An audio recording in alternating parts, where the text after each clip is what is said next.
Hello, and welcome to Wespath Benefits and Investments latest HealthFlex web exchange webinar called Considering an HRA or HSA Plan. Tips for the B1000 plan participants. I'm Cheryl Hatcher, and I will be your moderator for this webinar. This webinar is being recorded and will be sent to everyone who has registered. During this webinar, a lot of helpful information will be presented. If you have any questions, please add to the questions pane, and we will periodically stop to review them. I am very pleased to present your presenter for this webinar today. Her name is Kelly Woodick, and she is the Director of Health and Wellbeing. Kelly, take it away. Thanks, Cheryl. Hi, everybody. Like Cheryl said, my name is Kelly Woodick, and I oversee the health and well-being programs at Wespath. And I'm really excited to be with you here today. Thank you for taking the time to listen in. We created this presentation today specifically for folks who either are currently enrolled in the B1000 or have historically been enrolled in the B1000 and are sort of on the fence about whether they want to consider enrolling in one of HealthFlex's HRA or HSA plans. Officially disclaiming, I'm not going to tell you today what plan to enroll in. I'm not telling you what plan to enroll in. So I'm not providing advice. You should enroll in the plan you want to enroll in, but I'm hopeful that the information that we provide will be helpful to you in making a decision. So today we'll talk about the different plans available in HealthFlex, how they're similar, how they're different, and what benefits you get from each one of them. And hopefully provide some good tips for you in how to choose the plan that's the best fit for you. We'll also have a section that talks about health accounts. Health accounts are a very important part of the HealthFlex plans. And so we want to make sure that if you do decide to consider a plan outside of the B1000, that you're able to use those health accounts to your advantage. What is the best health plan? There's no one best health plan. It's really what is the best health plan for you. And to choose the plan that is the best for you, that's really the best for your family, it allows you to stay healthy, which means that if you need to see the doctor, you can afford to see the doctor. If you need to see a counselor, you can afford to see a counselor. You can afford medications. So you definitely want to choose a plan that helps you take care of your health. You also want to save as much money as you can on that. We all know healthcare is super expensive. Health benefits are expensive, and paying for services is expensive. And so we want you to choose a plan that makes the most sense and allows you to save the most money possible on your healthcare in 2021. We also know that with choosing health insurance comes some risk, and you have to decide what level of risk you're comfortable with. And so part of what we'll talk about is how different plans require different risk tolerances. And so you can pick something that really matches yours. And hopefully you'll pick a plan that helps you stay engaged in your healthcare all year round. You want to be a partner with your physician or provider. You want to ask questions and make sure that the care that you receive really has value to you, both from a health standpoint and a financial standpoint. All right, let's go ahead and get started. So as I hope you know, in HealthFlex Exchange, you have a choice of 6 plans for your medical, pharmacy, and behavioral health options. You've got different types of plans that are more expensive and some that are less expensive. And when I say more and less expensive, I mean how much does it cost to be on that plan each month? We use these different apples, and we might call the gold apples the ones that cost the most to be on each month. The silver apples are those middle plans that kind of cost a middle amount. And then we have one plan that we give a bronze apple to, and that's the plan that costs the least amount to just be on. So we have a variety of plans that have different price points in terms of how much you pay just to be enrolled in that plan and have the benefits. But you also have different plan types. And for this example, I used 3 gold apples because all of these plans are fairly close to the same level of premium to be on. Although to be honest, the H1500 and the C2000 cost a bit less to be on than the B1000 does. But basically, these different plan types behave differently. And that's what I want to talk to you about today. So most of you are in the B1000 right now, or maybe all of you. And we have HSA plans, which have a little green leaf on them, and HRA plans that have a little blue leaf on them. HSA stands for Health Savings Account. HRA stands for Health Reimbursement Account. And these plans behave a little bit differently than your B1000. And that might be a reason that historically you've hesitated to consider making a change. So this tells us kind of a brief snapshot of all the HealthFlex plans that are available to you. I am not going to go over this in detail, but what I am going to do is point you to the handouts, which one of the handouts is a plan comparison document. It says HealthFlex Exchange Comparison, and it has this sort of information on it. And after we have this conversation today, and after we talk about the different types of plans, I want you to be able to go back to that comparison and look at the different deductibles, at the different out-of-pocket maximums, at the different health account contributions, so you really understand how the different plans work. I also want to orient you to the fact that the green plans in general are these HSA plans, or health savings account plans. The blue plans in general are the health reimbursement account plans. And then we treat the B1000 in orange. So when we talk about the HSA plans, the HRA plans, and the B1000, I'm hoping that those colors are helpful to you to kind of go back and know when you're looking at the comparison, which plans behave in which way. All right, quiz time, and Cheryl is going to help me out with this. So I have 4 polling questions that I'm hoping that you'll participate in, and let me know true or false, some questions about the B1000 versus the other plans. So here are the quiz questions that are going to come up. And Cheryl, do you mind popping up the poll for everybody to be able to answer? I am attempting to do so. So while Cheryl pulls up the poll, I'm going to read these questions.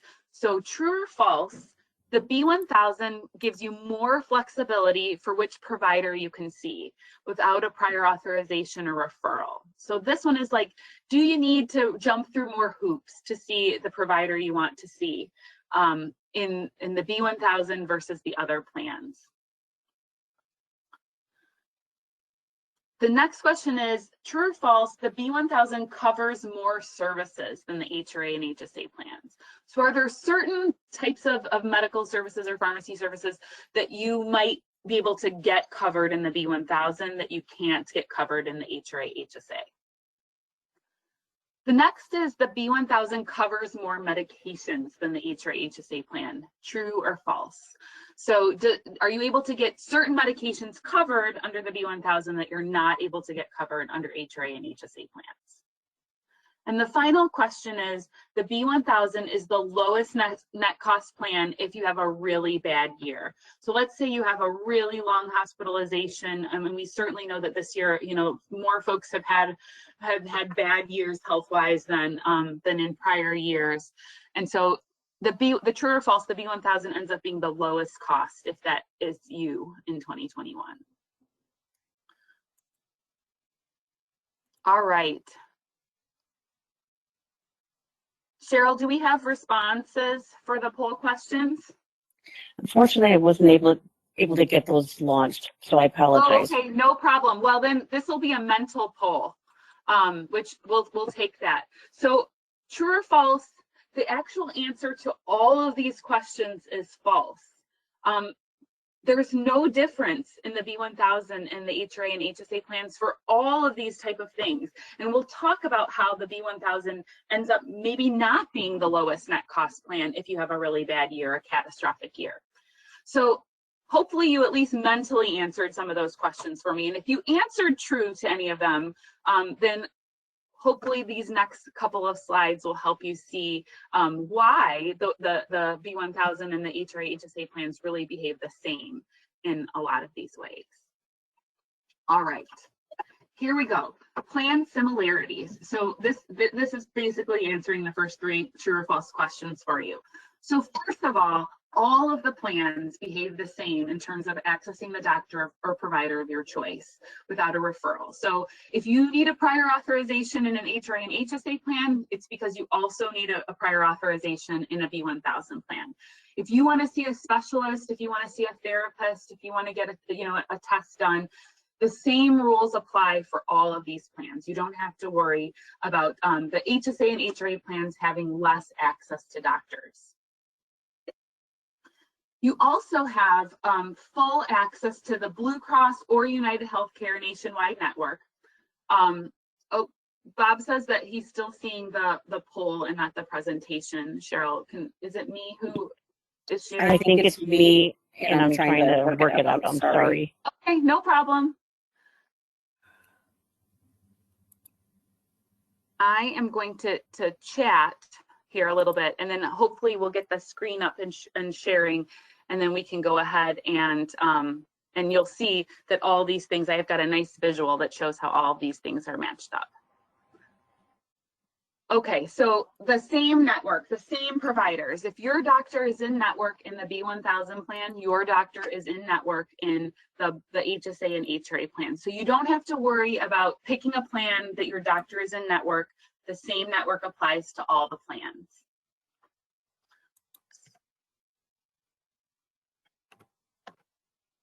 There we go. I think mine's showing now.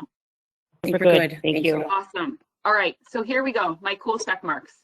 So same access to doctors, same nationwide network, either Blue Cross or United Healthcare. Same with the formulary. So the OptumRx formulary, it's the same formulary, same medications that are covered under all the plans. Now you may pay a different cost share under the HRA and HSA plans, but the same medications are covered, the same rules about prior authorization apply. It also is the same coverage for services and drugs as in the HRA HSA plans as it is in the B1000. So when we did some research this year, a common misconception is that certain services like durable medical equipment or home health were only covered under the B1000, and that's false. All of our plans cover the same types of services and medications. And then importantly, all of the plans cover those wellness exams and age-appropriate preventive screenings like mammograms and colonoscopies at 100%. So regardless of which plan you're in, you can go to the doctor, get your wellness exam, get your screenings and your flu shot and your vaccines without having to pay anything out of pocket. So let's talk a little bit about how these plans are different, because I know that's part of why you're here today. So first of all, let's talk about how these plans are different when you go to see the doctor or go to urgent care or go to ER. The B1000 has a fixed copayment for these types of services. So when you go see your primary care doctor, not for a wellness exam, but let's say you have, a respiratory infection, you pay $30.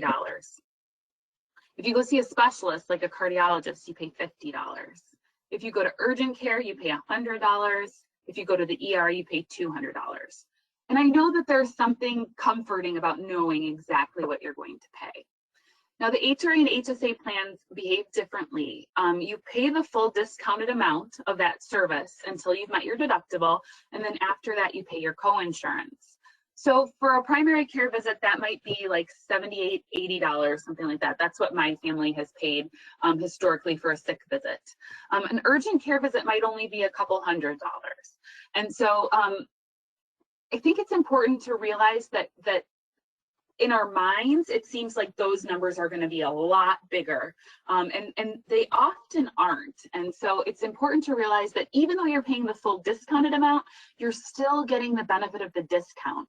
Blue Cross or United Healthcare is still discounting that bill, and you're still benefiting from the plan. And I think that that's an important distinction. Now, pharmacy also behaves a little bit differently in the HSA plans than it does for the HRA and the B1000 plans. So in the B1000 plan and the HRA plans, if you go get a medication in January, you pay a copayment if it's a generic medication, or a coinsurance, a percentage of the drug if it's a brand medication. And that's true whether you've met your deductible or not. Now, the HSA plans are considered IRS qualified high deductible health plans, which means they have to have a deductible even for pharmacy. So if you haven't had any other services and you haven't met your deductible yet, then instead of paying your copayment, you pay the full discounted cost of the medication. Now, for some medications, that might be significant. For other medications, it's not a whole lot different than the copayment. It's also important to remember that some medications, which are on a preventive drug list, are actually not subject to the deductible in an HSA plan. And you should take the time to take a look at that list and see what medications that you take are on that list, because you may find that if enough of your medications are actually on that list, that the HSA plan doesn't pay much different than the HRA or B1000 plans at all for you. Let's talk about behavioral health counseling. So these are outpatient office visits with a counselor, a psychologist, or a social worker, or a licensed counselor. All three of our types of plans pay a little bit differently for this. Now, the B1000 has that fixed copayment. It doesn't apply to the deductible, but you also don't have to have met the deductible. The HSA plans, as we talked before, those are those IRS qualified plans. Everything has to be subject to the deductible. So in those cases, you're going to pay the full discounted amount of the service until you've met the deductible, and then you'll pay your co-insurance amount. And so, like, if I was going to see a counselor, and this is, you know, how it works for our family, the average discounted rate is about $100 a visit. So until we've met our deductible, we pay $100, and then after we've met our deductible, we pay our share of the $100. Now, the HRA plans are a little bit different. The co-insurance applies right away. So in the C2000, you're right away going to pay that 20% of the discounted rate. And in the C3000, you're going to pay 50% of the discounted rate right away. So you don't have to meet the deductible first, but also that money doesn't apply towards your deductible. So it works a little bit differently. The other thing I want to make sure that I emphasize about behavioral health is that we at Wespath completely understand how important it is to be able to keep your mental and emotional well-being in its best possible shape. And it's important for you to be able to find a counselor who's a good match for you. So the in-network benefit applies for every plan, whether your counselor is in network or not.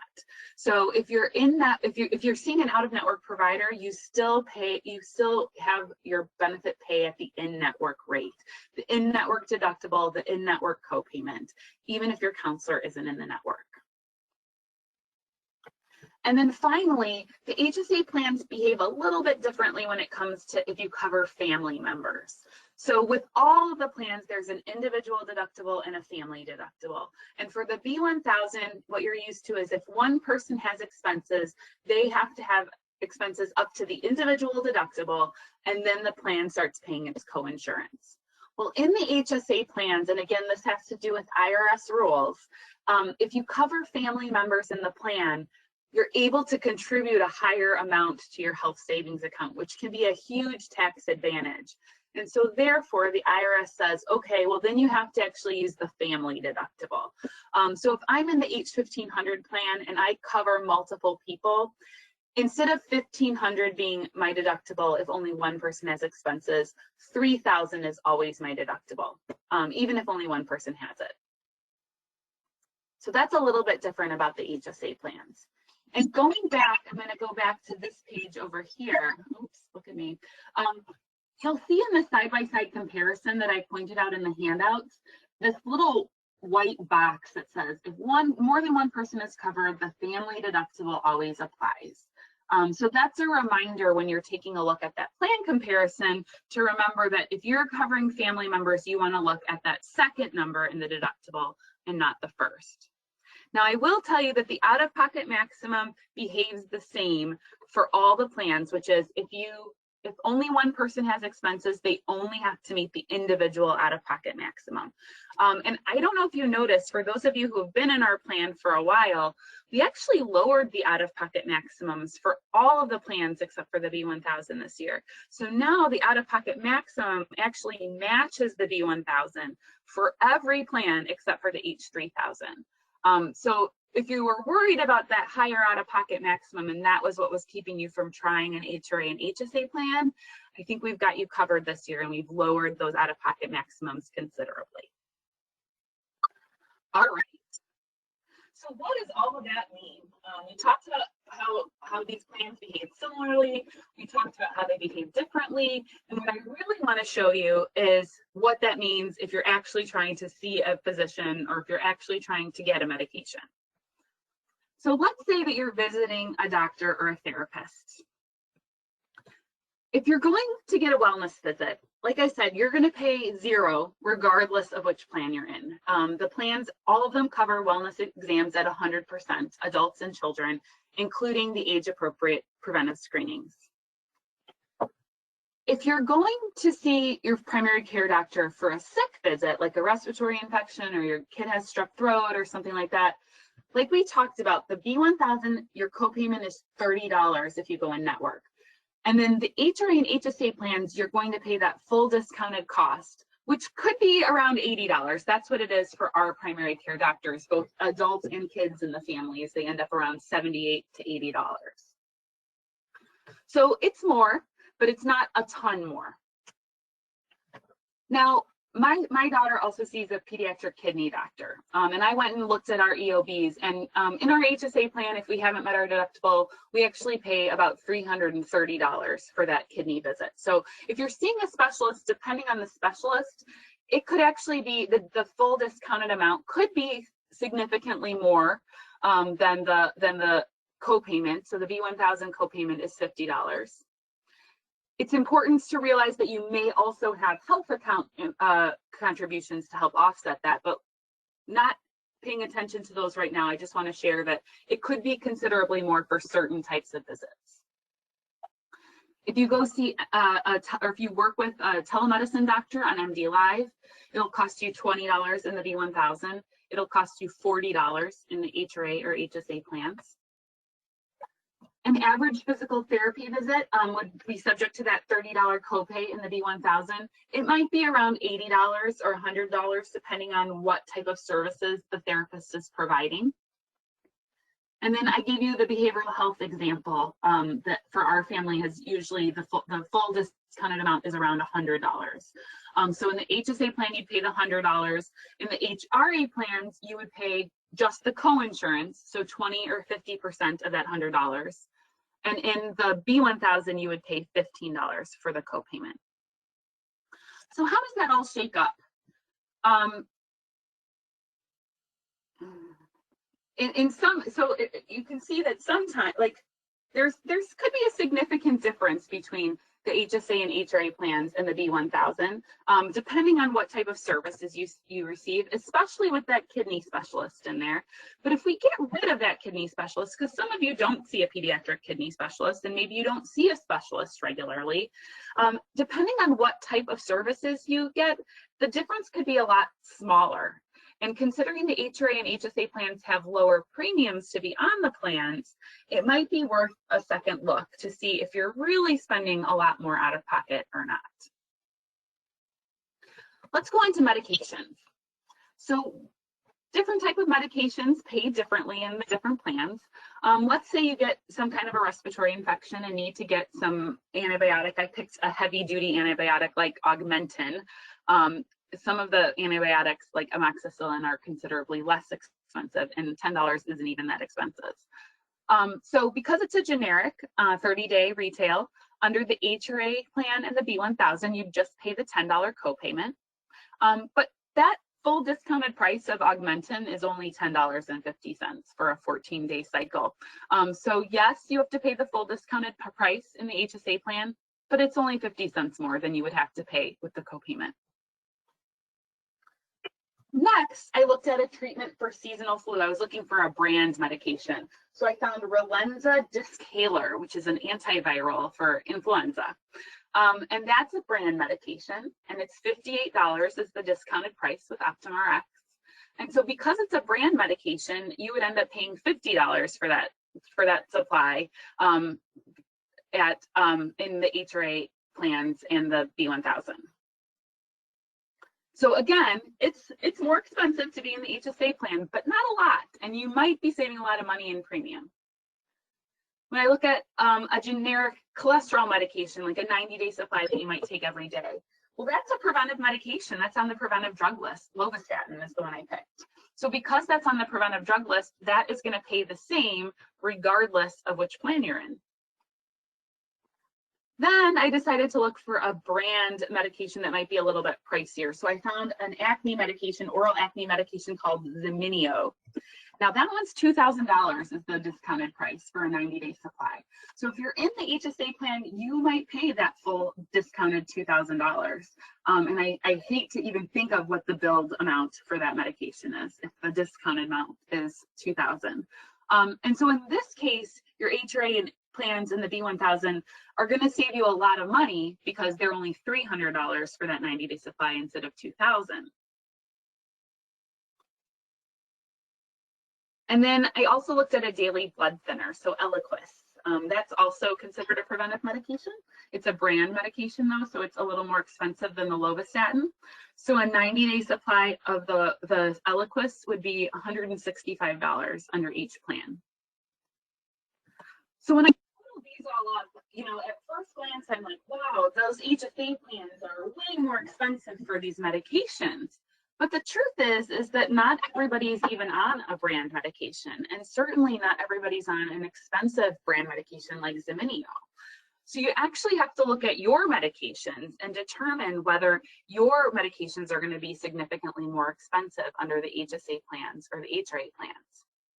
Now we'll talk a little bit more about Alex in the future, and Alex can't tell you specifically about the cost of your medications, but OptumRx has a brand new tool this year that's available through the HealthFlex WebMD website. If you go under Consumer Tools, there's a pricing tool that actually lets you price out your medications under the different plans. And for the HSA plans, you can say, okay, how much will this cost me before I've met the deductible? And then how much will it cost me after I've met the deductible? All right, and then finally, I want to talk about what happens if you had something much bigger, like an inpatient hospitalization or an outpatient procedure, because I think that this is where we get a little bit nervous about the fact that, you know, you're in this plan with a higher deductible. So I'm going to say I have a $15,000 hospital stay, and that $15,000 is the discounted amount. So, you know, maybe originally they billed like $30,000 or $40,000 for this hospital stay. And for the sake of this, I'm going to look at specifically the H1500, which is the gold level HSA plan, the C2000, which is the gold level HRA plan, and then the B1000. So if you have single coverage, that $15,000 hospital stay is subject to deductible and coinsurance for every single plan, which means that you have to pay the full discounted amount up to your deductible, and then your coinsurance kicks in. So for example, in the B1000, you pay the first $1,000 and then you pay 20% of the next $14,000. In the C2000, you pay the first $2,000 and then 20% of the next $13,000. So that's the way it works for every single plan. So truthfully, it's not a huge difference between plans for that hospital stay. And if you add in the HSA money that's included with the plans, the H1500 and the C2000 could actually cost you less. And that's not even including the fact that it costs you less just to be on the plan. Now, I mentioned before that family coverage with the HSA is a little bit more confusing because the family deductible always applies. So what happens if you're in family coverage and only one person has this hospital stay? Well, you can see that it's the exact same in the C2000 and the B1000, but the H1500 is higher, right? Because now instead of meeting that $1,500 deductible, you had to meet the $3,000 deductible. So you paid the first $3,000 and then you paid 20% of the next $12,000. But you also got more money in your HSA just for being in the plan. So in the end, it actually comes out still to be pretty close to what it would cost under the B1000. Now, all of these are just examples. They are examples that may resonate with you. They may be similar to what you've had, and they may be totally different than what you've had in the past. That's why using ALEX is so important, is because then you can give the examples that are specific to you.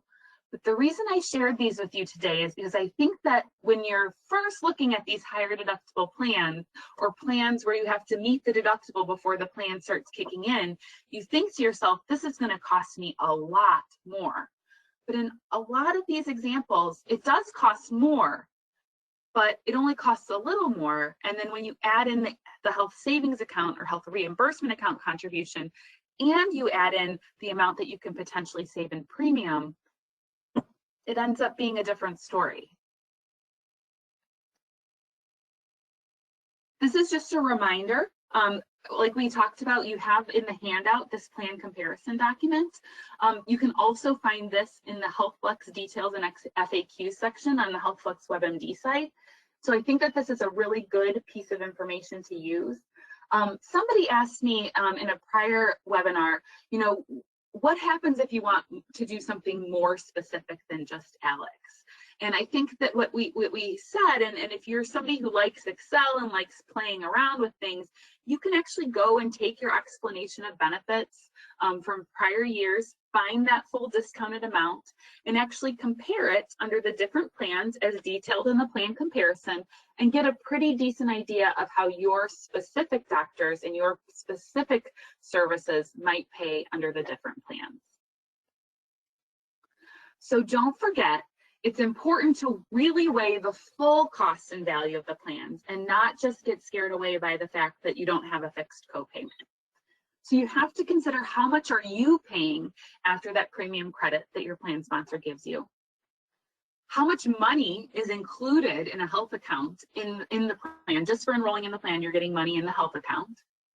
And what is your out-of-pocket cost share? The deductible, the co-insurance, the co-payments, the out-of-pocket maximum.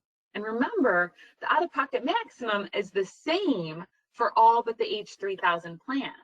So you'll want to factor that in. And if you end up having a catastrophic year, the fact that the out-of-pocket maximum is the same across all 5 plans means that your worst case scenario is the same. And that doesn't even include the fact that you may have paid less to be on the HRA or HSA plans, and that you may have gotten money in a health account.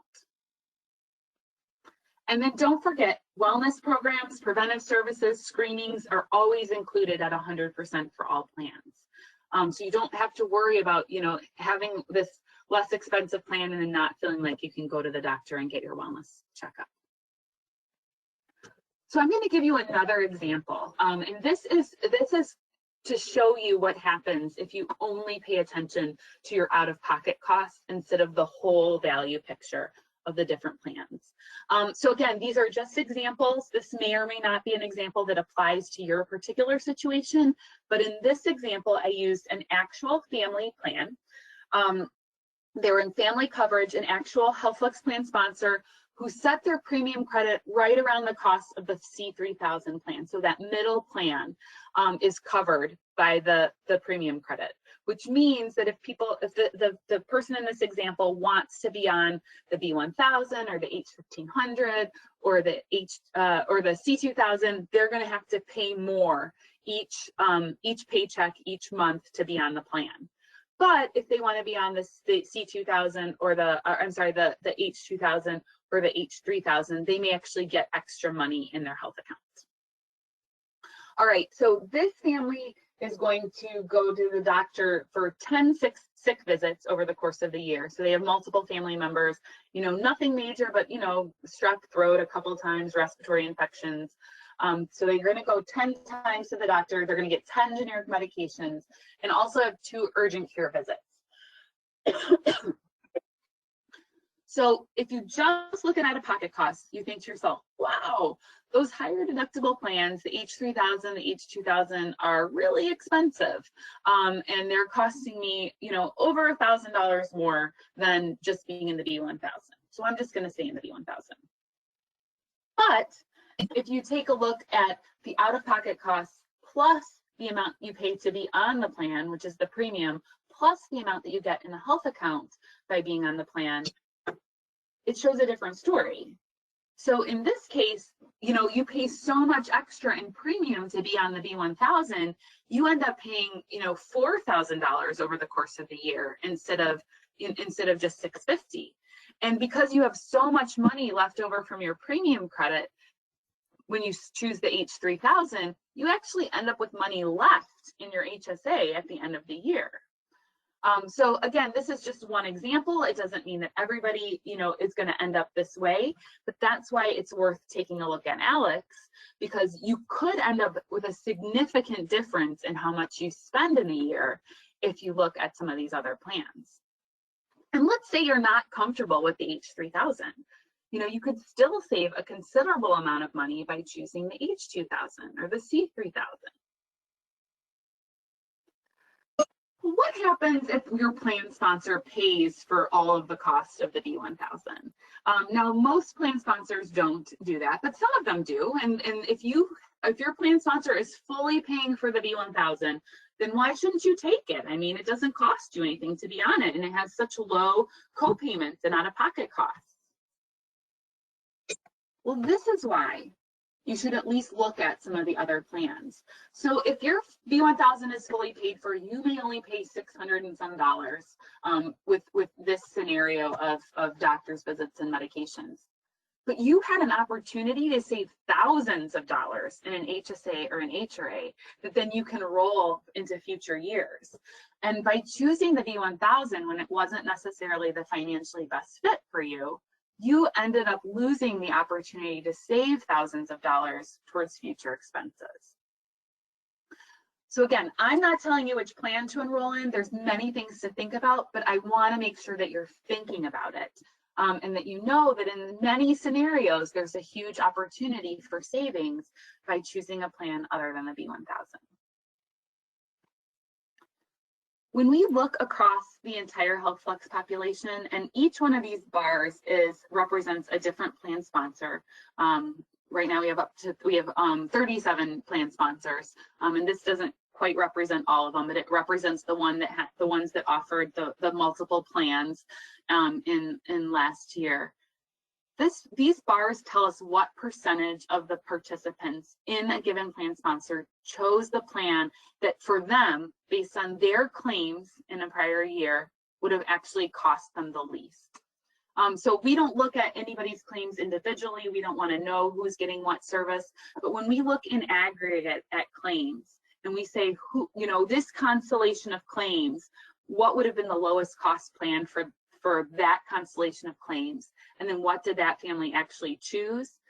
We see that often it's less than 20% of the time that our participants are choosing the plan that actually cost them the least. And that's why we're having this presentation today, is because we want to make sure that you know that there's money out there to be saved and good plans out there to be considered. We know that money isn't the only factor that you consider when you're choosing a plan. We know that there's also an aspect of risk tolerance and how comfortable are you incurring more expenses if you need to use healthcare. We also know that there's a portion of financial preparedness to consider, because if you don't have money saved to offset those higher deductibles, and you don't have a plan to save money to offset those higher deductibles, then it can be really scary to have a higher deductible plan. We strongly encourage you to let Alex help you compare the plans. You don't have to take the recommendation that Alex recommends. You don't even have to choose the lowest cost plan that Alex recommends, but I'm hopeful that you'll take a look at what Alex recommends and at least consider one of the lowest cost plans. Because what we're often seeing is, for the vast majority, the B1000 does not end up being the lowest cost plan for you. And if you still want to choose it knowing that, then absolutely choose it. But we want to make sure that you know that it might not be the lowest cost plan for you. Now, we actually had somebody ask once, does Alex always recommend the H3000? Because it seems like it recommended it for me and everybody I know. And the truth is that Alex recommends the H3000 a lot. But that's because in addition to being the lowest priced plan, it's also the most value priced based on what is provided. And then the fact that most people, you know, either use just a little healthcare or a lot of healthcare, and there are only so many people kind of in those middle spots. That's part of why Alex recommends the H3000 a lot. You can also see that Alex recommends HSA plans a lot, and even a good chunk of the plans that it recommends are, you know, the HRA plans. Alex actually only recommended the B1000 12% of the time last year, which is interesting because we're seeing in general, when we did that analysis looking at what actual 2019 claims costs and then plug them into the 2021 premiums and plan designs, we found that the actual lowest cost plan based on 2019 claims, the vast majority of the time is an HSA plan. And almost all of the time it's an HSA or HRA plan. B1000 here is rounded to 0. It's actually not 0. It's actually like 0.4%. But this is true across years and years of these analyses. We've done this analysis for 2017, 2018, and 2019 claims. And every single time the B1000 ends up being the lowest cost plan for less than 1% of the population. Again, that doesn't mean it's not a good fit for you.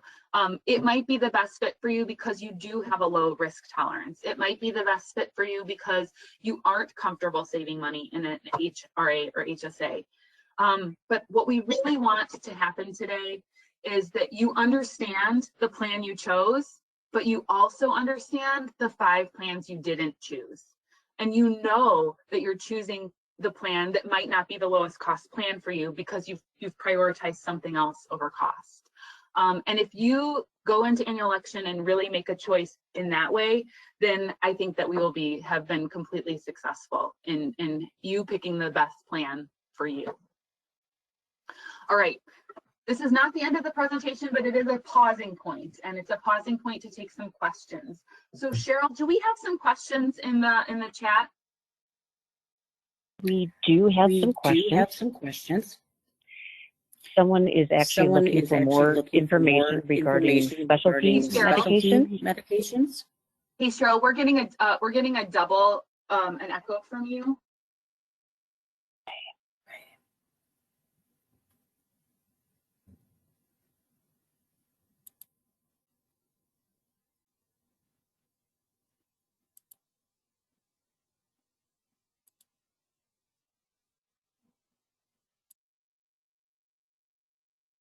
How's this? Beautiful, thank you. Okay, sorry about that. No problem. So, all right, so the question we had is regarding the specialty medications, and that seems to be maybe a slight deterrent to maybe taking the HSA just because of being on a specialty medication. So, and it's a high dollar amount. So, any thoughts or suggestions for that? Yeah, no, that's a great point. And specialty medications can be very costly. I think for somebody who's on specialty medications, you want to ask yourself, what is your total cost in the other plans going to be for the whole year? You know, do you have often people who are on specialty medications are getting other services throughout the year. And so if you are going to get towards your out-of-pocket maximum by the end of the year, then remember that out-of-pocket maximum is the same in all plans. So while that may mean that you have to pay more of that out-of-pocket maximum up front when you buy the medications, if you think you're going to get close to that out-of-pocket maximum anyway, you still have a potential to save money in an HSA. That said, you also have 2 awesome HRA plans that have a pharmacy plan design that is identical to the B1000. So you can still take advantage of the savings opportunity in one of those HRA plans.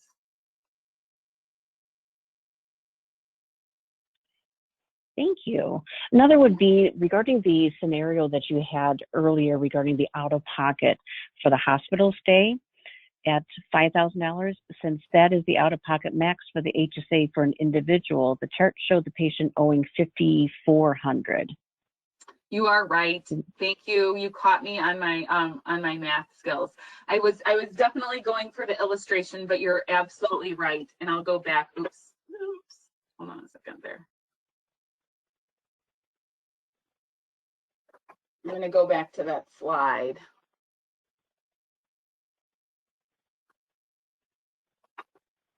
So because because only, even though you have family coverage, since only one person has expenses, you're absolutely right that that would get capped at $5,000.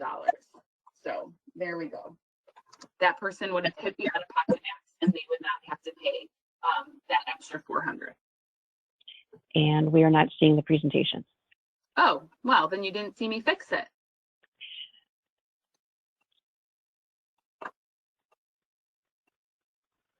There we go. Nope, you still aren't seeing it. Nope. Now you can see it. There we go. So even people who work in health benefits every day can do math fudging. So thanks for catching that.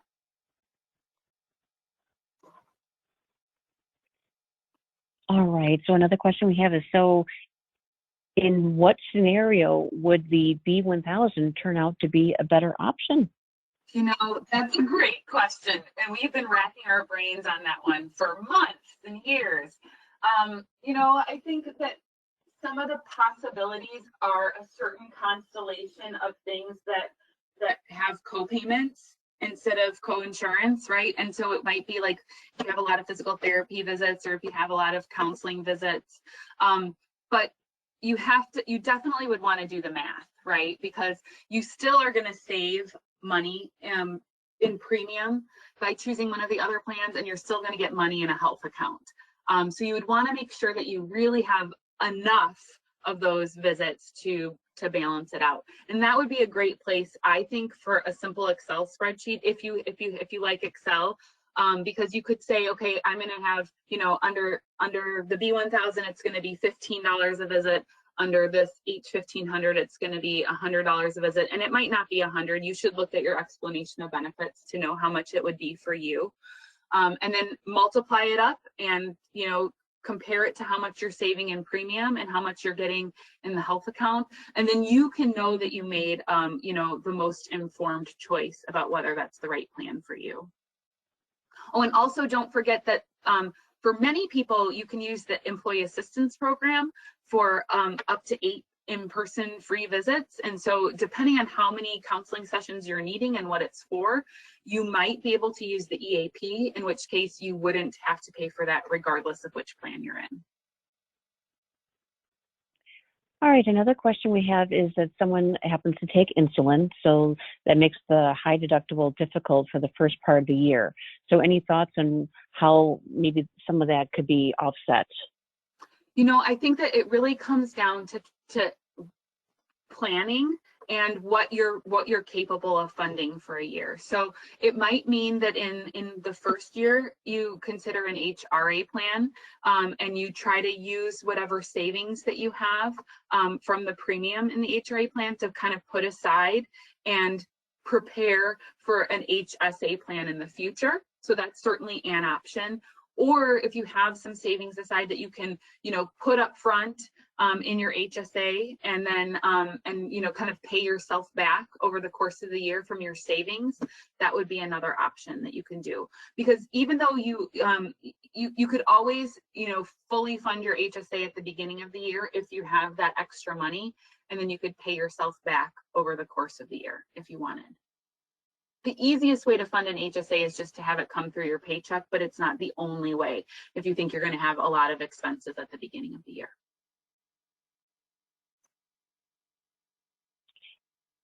Let's see if we have anything else here. Yes, we do.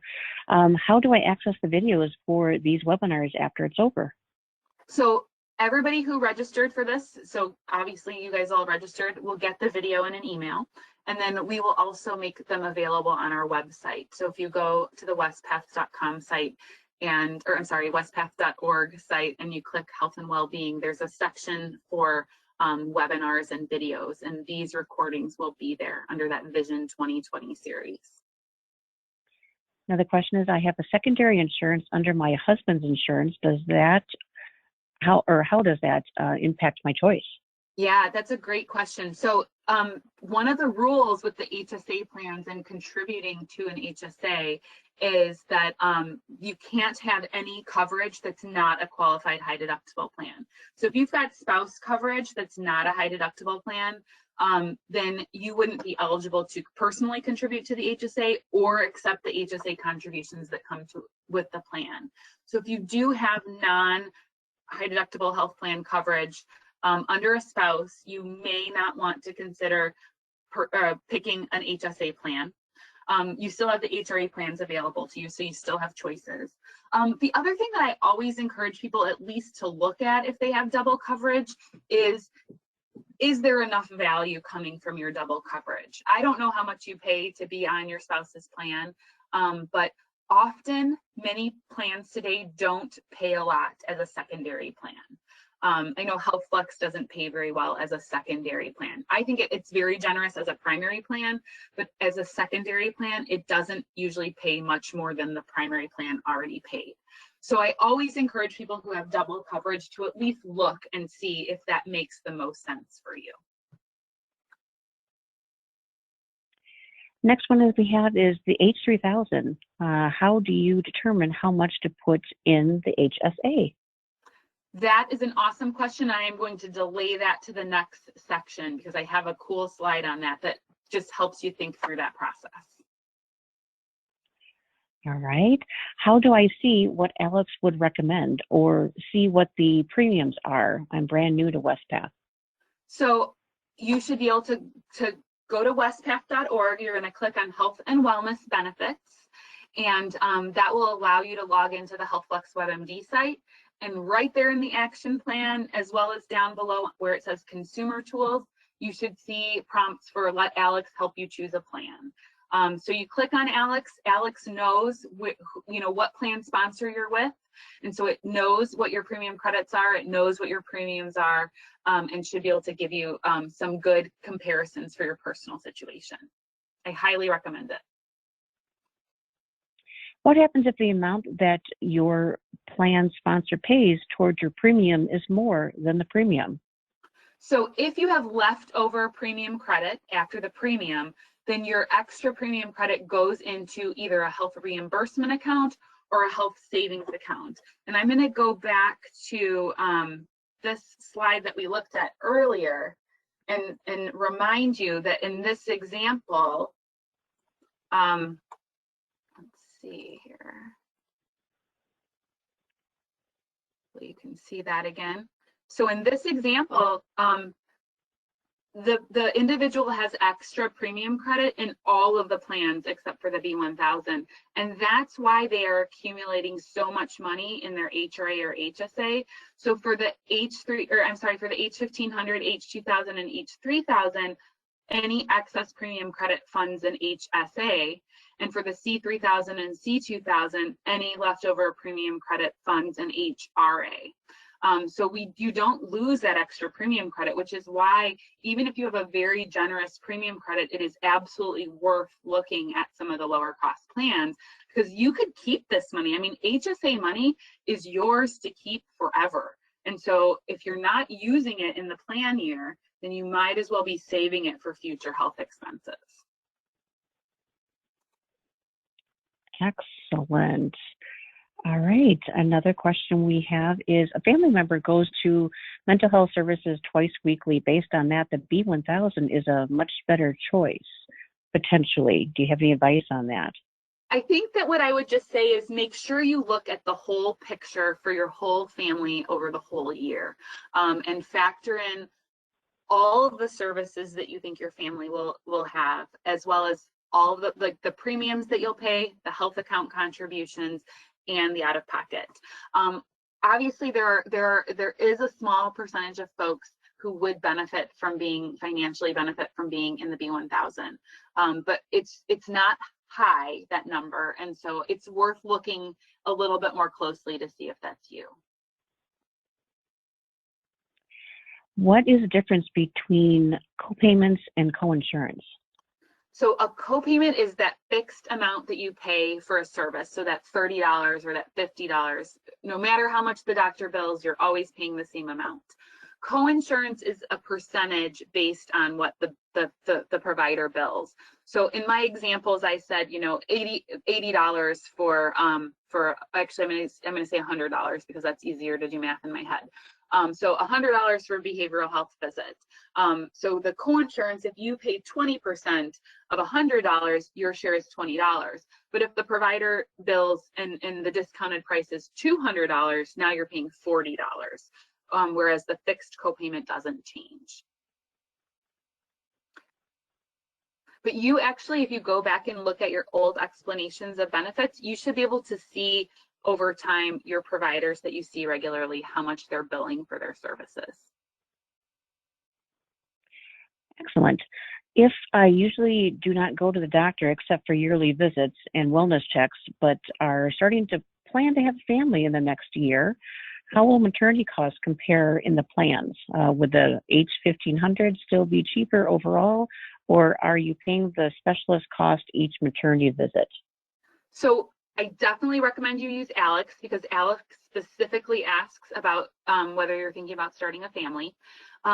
There are many aspects of maternity care that are considered preventive and therefore are covered at 100%. And so that is important to take a look at. If you go in that handout that is in the handout section under HealthFlex Exchange comparisons, there is a section on maternity coverage that will give you some information there. Probably the biggest cost of the actual maternity care is not the maternity care, but the having the baby in the hospital. And that would be subject to deductible and coinsurance. But remember, that's subject to deductible and coinsurance in all the plans because it's an inpatient stay. If I am older than 65, am I eligible for an HSA? So we have a special handout. It's called, and I will show you what it looks like later on, but it's called HSA Considerations for People Approaching Medicare Eligibility. I definitely recommend you take a look at it. If you go to that, to wespath.org, click on Health and Wellness Benefits, log into HealthFlex WebMD, under the details and FAQs, we have that document. And that tells you a variety of different scenarios, but specifically, just because you're 65 doesn't mean you're not eligible to contribute to an HSA. If you're enrolled in Medicare Part A, or if you're taking Social Security and you're automatically enrolled in Medicare Part A, that would be when you're not eligible to contribute to an HSA. In which case you might want to consider one of the other plans. If you put money in the HSA account, I read that you can only use it as it gets deposited from your monthly paycheck. So if you have a high deductible and go to the doctor in January and February, you would maybe not have the access to the annual amount of the money pulled from the paychecks like the FSA in January. Is that correct? That is accurate, but there are some additional, the amount that's included with the plan, and we'll talk a little bit about that in the next section, that amount is actually available in January. So you do have some, except for the H3000, which doesn't include plan money, you do have some money at the beginning of the year. Otherwise, it's deposited, basically a 12th of your annual election is deposited each month as it's withheld.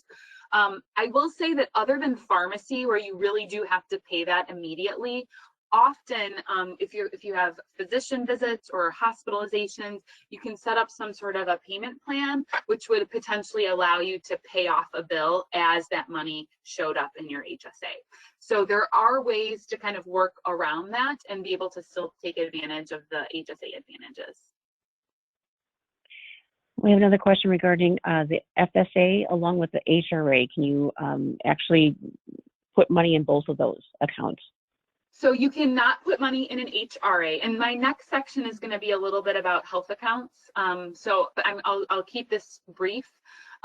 You can't put personal money in an HRA. You can put personal money in an HSA or an FSA, a flexible spending account. And we also have, I mentioned the HSA and Medicare handout. We have another handout that talks about FSAs and HSAs and how you would want to use them together.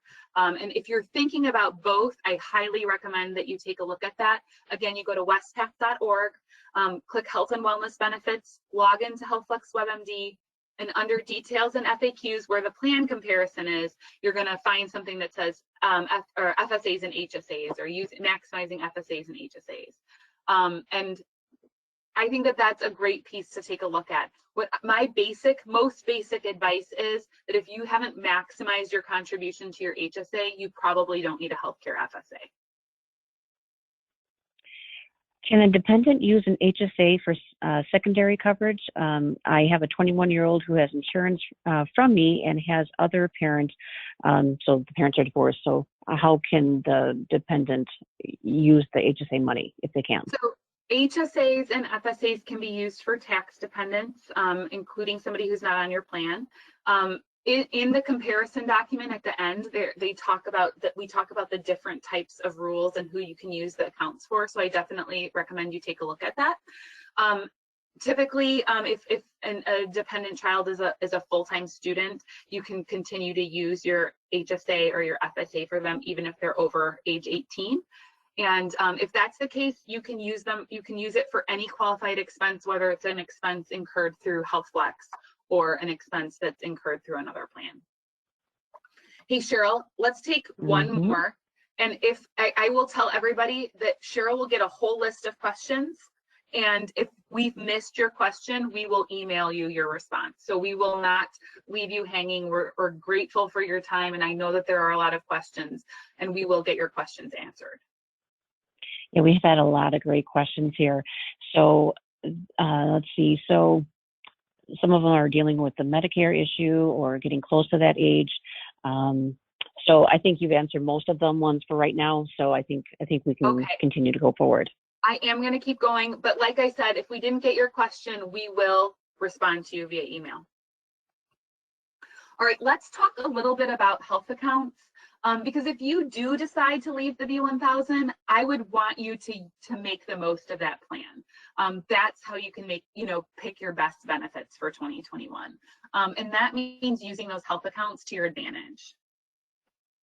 So most of the plans include funding in the health account. And this is where I was talking about, this is the money that's available at the beginning of the year. So as one of our questioners asked, the money that you personally contribute to an HSA, it only shows up in the HSA as you contribute it. Whereas the flexible spending account, that's available in full at the beginning of the year, and then you pay it off over the course of the year. But this money shows up in January. So if you do have an expense before you're able to accumulate a balance, this money can help you offset that a little bit, especially for pharmacy expenses. And so if you cover more than one person, you get the family amount. And if you cover just one person, you get this top amount. The B1000 does not come with money in a health account, and the H3000 does not come with money in a health account. Although the H3000, the premium is so low that many people end up with excess premium credit if they choose the H3000. So you'll want to take a look at your premium credit and see if it's more than your H3000.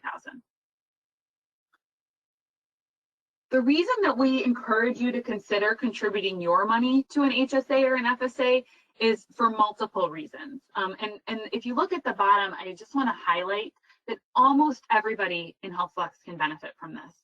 When we looked back, over 95% of our population had at least $300 in health expenses. And now $300 is the minimum for a flexible spending account, but if 95% of the people have at least $300 in expenses, then at least putting something aside can potentially save you money. So first of all, you save money in 2021 because you can pay for medical expenses with tax-free money, which means basically you're not paying taxes on your medical expenses. Number two, and this one is my personal favorite, you have funds accumulated when you need them. And for me, that's great because if we have an unexpected expense, it's nice to not have to try to figure out where that money is going to come from. People talk about emergency savings as being part of financial well-being, and having a health emergency savings in an HSA or an HRA really gives some peace of mind in terms of it having an unexpected expense. And then the HRA and the HSA allow you to save for future expenses, whether that's health expenses or even into retirement for the HSA. And then finally, the HSA has what we call a triple tax advantage, which means that the money you put into it does not get taxed. That includes your personal contributions as well as any money that we put in the plan for you or in the HSA for you does not get taxed. You can actually either invest or earn interest on the HSA balance. And so depending on how big your HSA balance is, you could potentially earn some money along the way of having an HSA. You don't pay tax on that. And then as long as you use it for a qualified health expense, you never pay taxes on it when you take it out. Now, you could take it out in retirement and use it as a general retirement fund, and then you just pay your regular taxes on it, no penalty. But if you choose to use that HSA for health expenses in retirement, you never pay taxes on it, and there's no other account that works like that. So the way that the tax savings works, let's say you have $2,500 in healthcare costs. If you don't put that money in, and this is my little purple guy, my sad purple guy on the right, if you don't put that money in a health account, you'll pay tax on that $2,500. And then when you go to pay your bill, you're paying that with tax, post-tax money. But if you put that $2,500 in an HSA or an FSA, then you don't pay taxes on that $2,500. And if we look at the average tax bracket for the DAC, that's 22%, which means you're saving like $550. Now we're always looking for ways to save money on healthcare costs. So this is a way to save money. You've just basically given yourself a 20% discount off your bill. Alex also knows about all these different types of accounts. And so Alex, if you use Alex, Alex will explain the flexible spending accounts. Alex will explain the health savings accounts, and he'll even explain how the two work together. So there's a really valuable tool and some valuable information in Alex. Alex will also help you estimate your out-of-pocket expenses and help you determine how much you want to contribute. And then you can decide whether you can contribute that amount, a little bit less, or maybe a little bit more to help you save for the future. I do want to remind you all that flexible spending account plans, or FSAs, those are use it or lose it. So for FSAs, you really want to make sure that you are only putting in there what you think you'll use in 2021. You can roll over up to $550 into 2022, but in general, you should try to budget for what you actually might need in 2021. But health savings accounts, you can roll that money over indefinitely. So if you put $3,000 in your HSA and don't have one expense, then that $3,000 carries right into 2022 and you get to keep that. You keep that whether you stay with HealthFlex, you keep that whether you stay with the United Methodist Church. Frankly, your estate keeps that even if you pass away. So that money is permanently yours in an HSA. So somebody asked earlier, how much, if you decide to do the H3000, how much should you put in in the HSA? And so I have two examples for you. And this is, you know, if you're in the B1000 and you're deciding, hey, I'm thinking about the H2000 or the H3000, what should I do? So for this scenario, I'm going to say, look, most people use their B1000. They still spend money in their B1000. So let's say you expected about $1,500 in your B1000 of out-of-pocket expenses for the year. And now you're thinking, okay, what if I pick the H2000 instead? Well, if you have family coverage, the difference in the premium over the course of a year between the B1000 and the H2000 for family coverage is over $4,000 a year for most plan sponsors. So one way you could think about it would be take that $4,000 that you're saving in premium, instead of putting that to some other use, which I'm sure you could think of many things that would be a great way to use that $4,000 savings. But in the first year, put it in your HSA. Also put in the $1,500 that you were going to expend anyway in the B1000 into your HSA. That's $5,500 that you've now put aside in your HSA, and add on to that the $1,000 that we give you for being in the H2000. And now you have $6,500 in your HSA over the course of a year. And maybe you use some of it, maybe you use $1,500, maybe you use $2,500, but potentially at the end of the year, you could have several $1,000s to roll over into the future and make you feel more confident about having a higher deductible plan. It's even more drastic with the H3000. So if you have family coverage in the H3000, the premium difference is over $6,500 a year for family coverage. So if you add your $1,500 onto that, that's over $8,000, or that's $8,000, which is above the IRS maximum. If you have family coverage, you can only contribute up to $7,200. And so you take all that savings and you've basically maximized your HSA for 2021. You know, you didn't get to use that savings for other things this year, but if you don't have a lot of expenses, then you can decide whether in 2022 you want to maybe pare down your HSA contributions because you have this savings already. And so it's here if you want to use it in 2021 for expenses. It's here if you want to save it for the future. And really a great goal would be roll over as much as you can each year and really build it up, because then you have money in an HSA in case you do have a bad year and hit your out-of-pocket maximum, or you have money that you can start growing to pay for health saving or health expenses in retirement. There are certain circumstances where HSAs behave uniquely, and one of them is if you are Medicare eligible. Or not Medicare eligible, it's if you are enrolled in Medicare is where you can't contribute to an HSA. The same is true, we mentioned spouse coverage, if you're covered in TRICARE or Champus, Medicaid, all of those things could potentially make you ineligible to contribute to an HSA.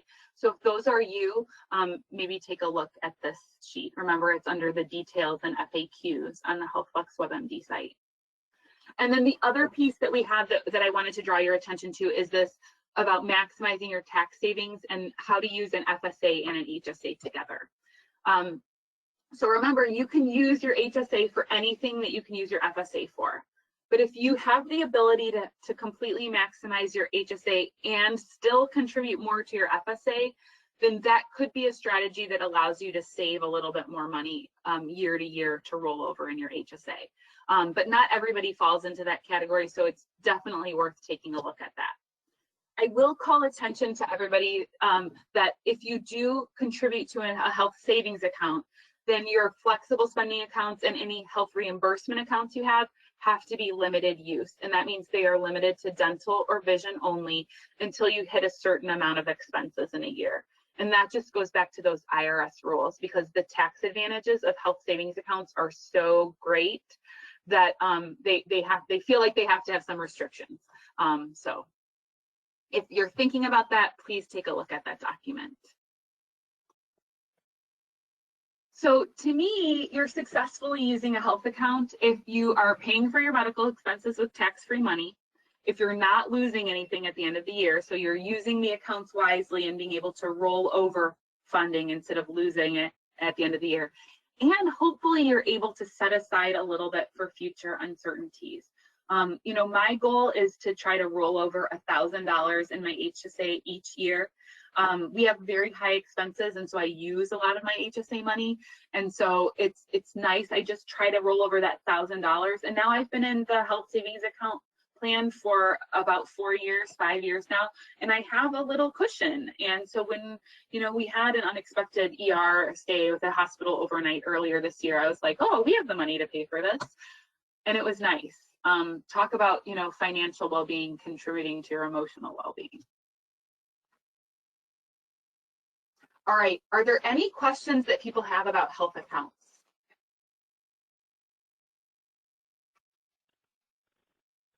Cheryl, I bet there are some. I think we do have some here.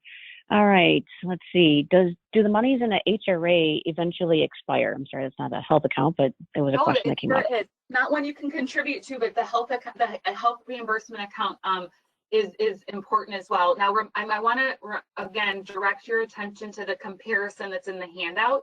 The last section in that talks about HRAs, HSAs, and FSAs. So for some detailed questions, that's a great place to take a look.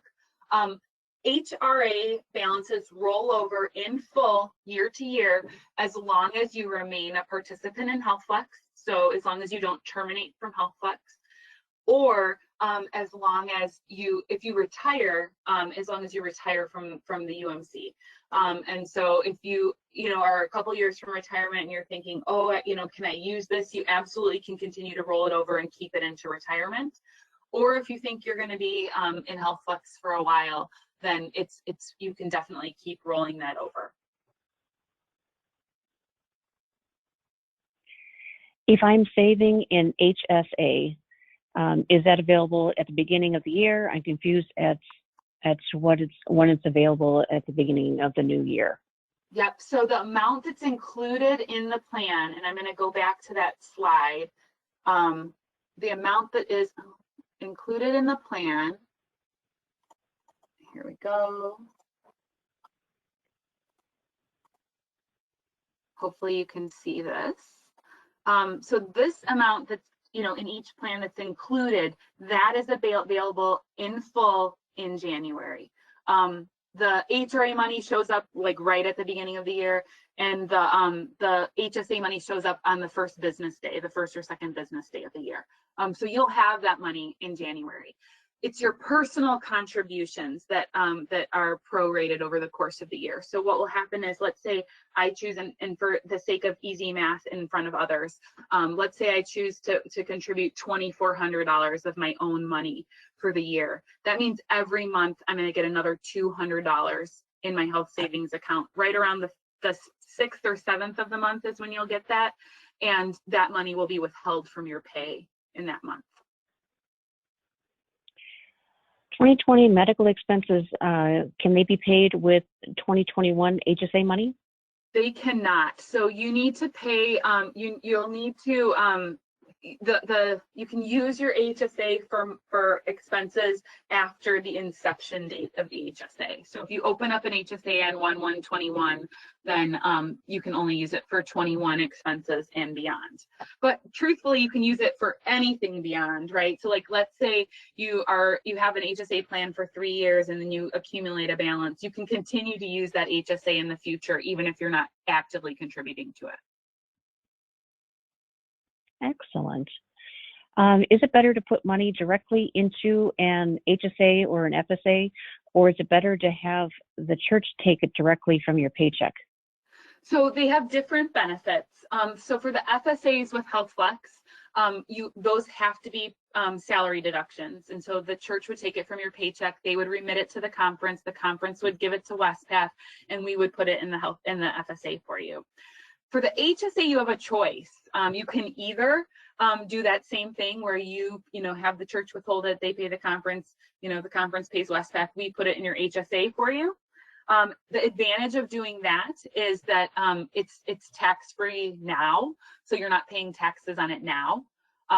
But the other option is you could just write a check, and we use Health Equity, so you could write a check to Health Equity, or if you wanted to open your own HSA somewhere else, you could just write a check and deposit it.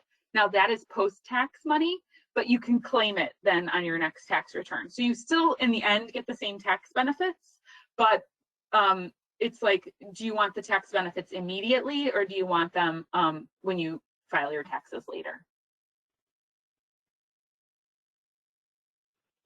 Great. Let's see here.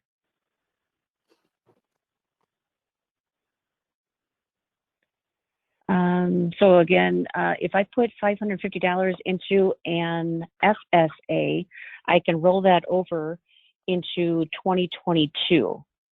If I don't use it, and can I put another $550 in 2022 and roll over $1,100 into 2023? You can only roll over the $550 a year, or whatever the IRS says that rollover amount is. So if you put in the second $550 in an FSA in 2022 and you use nothing, you would only be able to roll $550, so you would lose $550. On the other hand, if you used a health savings account, if you were eligible to do that, if by choosing one of the HSA plans, you could put in $550 a year, never use it, and continue to roll it over, and that would stay yours. Other questions regarding Medicare. So knowing that they can't contribute to an HSA, would an HRA be recommended? For folks who might be enrolled in Medicare, I would definitely take a look at the HRA plans, especially because you may have Medicare helping to pay for some of your expenses if you should have higher higher inpatient expenses. So I would at least take a look. I will tell you, Alex does not do a Medicare offset. So, to some extent, you'll have to understand what Medicare pays for. But I would definitely take a look at the HRA plans if you're actively enrolled in Medicare. Excellent. Let's see here.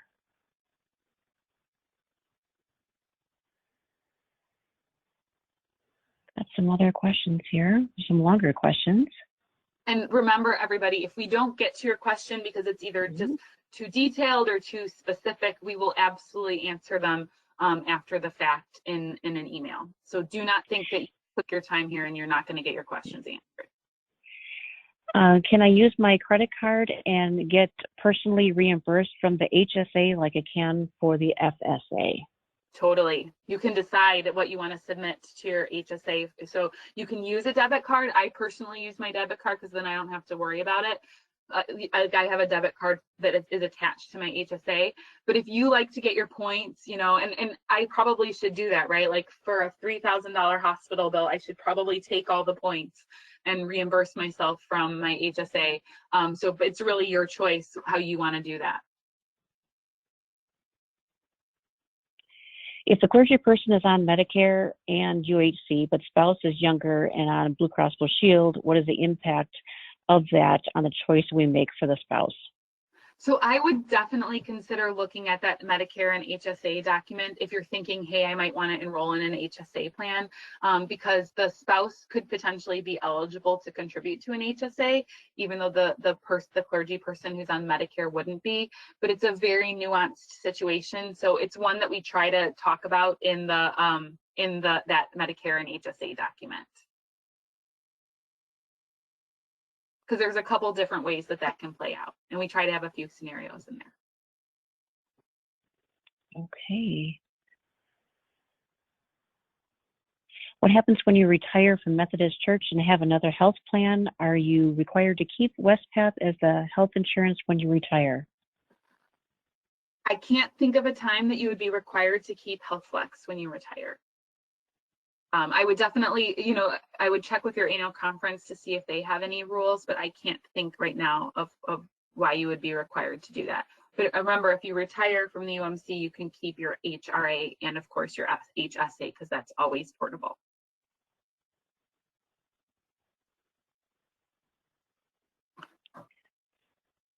Cheryl, let's do one more, and then I'm going to finish up, and then we'll have a little bit of time for questions again at the end. I think at this point, we've answered most of the questions already, so Awesome. We're good.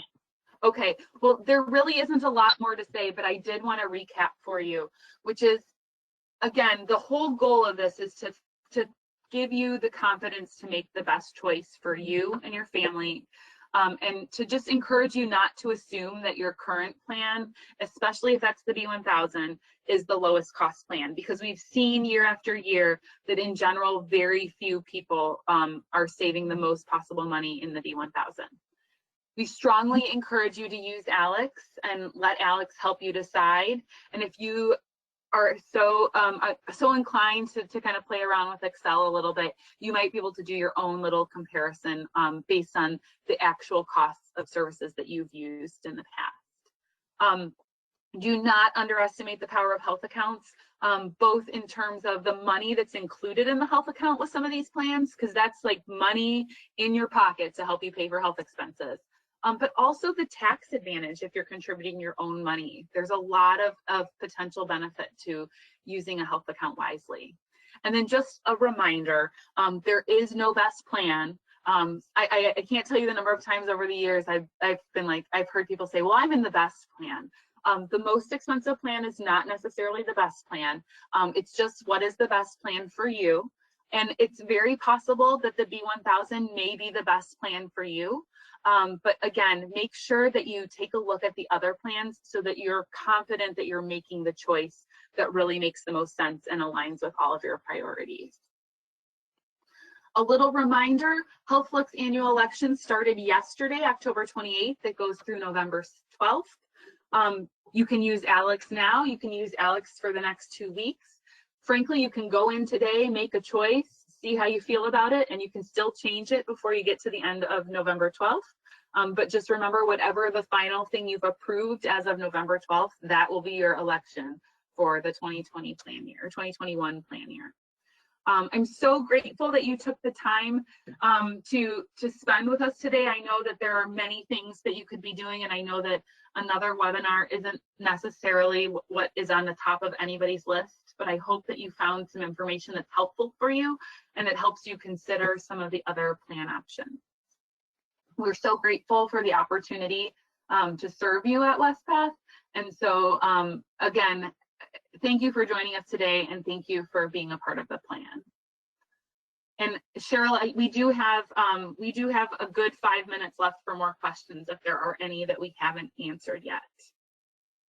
Okay, we do have one. Says, am I required to enroll in Wespath as a full-time pastor?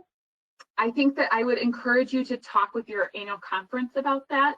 I would say most annual conferences have their full-time pastors required to enroll in the HealthFlex plan if they sponsor HealthFlex. And I assume that yours does, or you might not be on this webinar, but I would check with them in terms of the rules as far as what's required for your annual conference.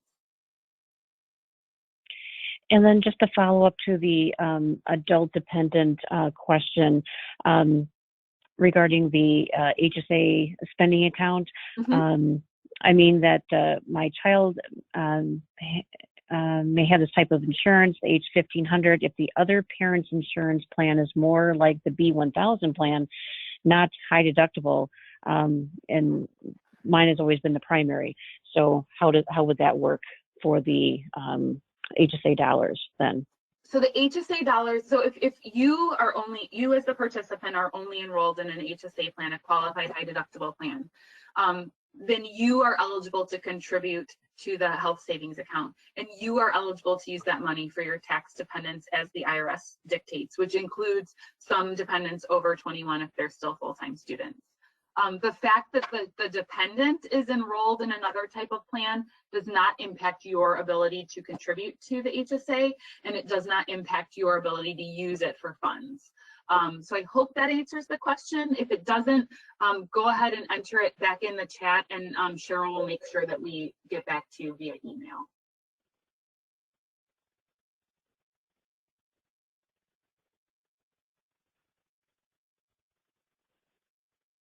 As of right now, that's it. We do have one other that we want to answer via email, but that's it. All right.